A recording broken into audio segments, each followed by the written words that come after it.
The train that never stopped at the small and sleepy station of St. Grace, life rarely strayed from the mundane. On a chilly autumn evening, Marta waited for her usual train to the capital, huddled in her coat to ward off the biting wind. Suddenly, an announcement broke the silence.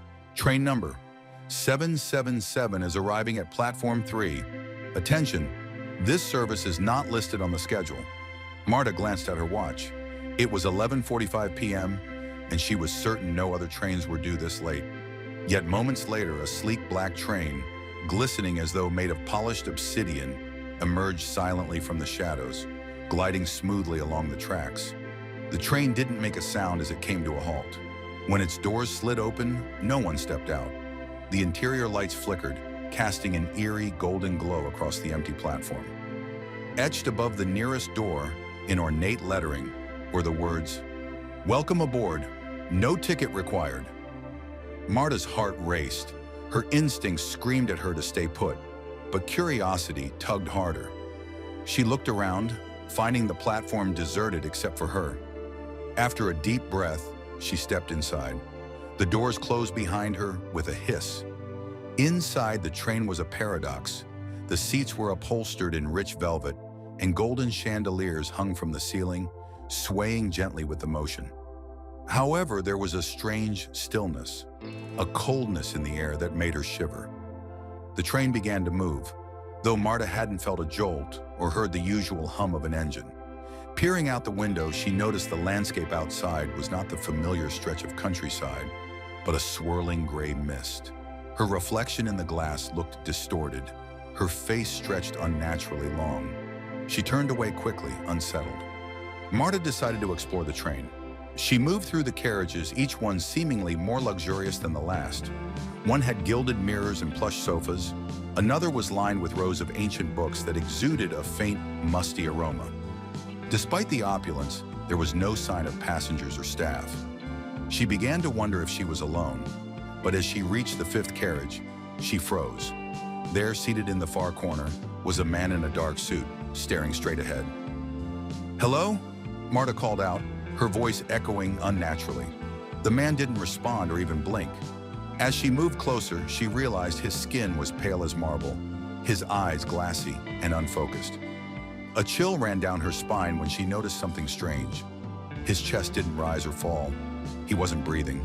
She backed away, but as she turned to leave the carriage, she caught a glimpse of another figure through the connecting door. A woman standing completely still, her head tilted at an unnatural angle. Marta's panic began to rise. She hurried back to the carriage she had entered from, hoping to find an emergency stop or some way to get off the train.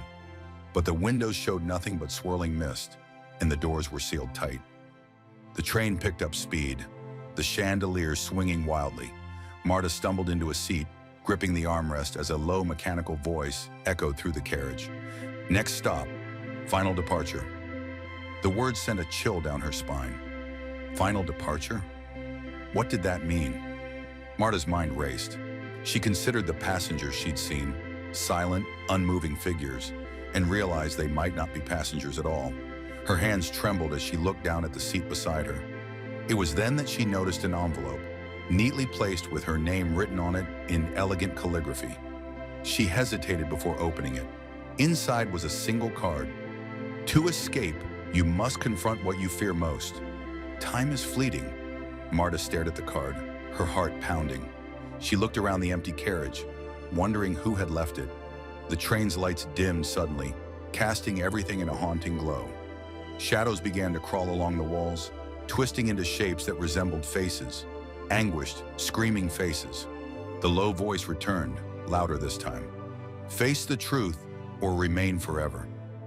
Marta clutched the card, trying to make sense of it.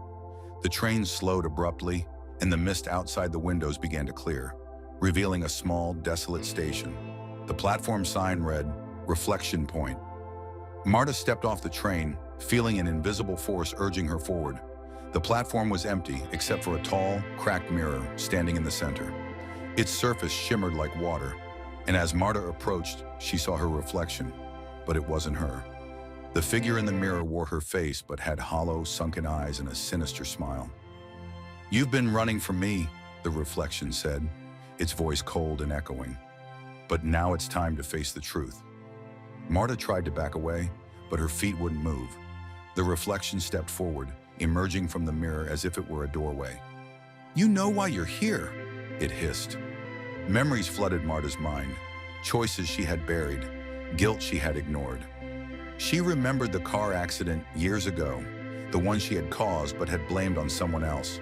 The weight of her lies pressed down on her chest like a stone. "You can't escape what you've done," the reflection said, circling her. "The train brought you here because this is where your journey ends. Unless..." The figure paused, its hollow eyes narrowing. "Unless you confess." Marta's throat tightened.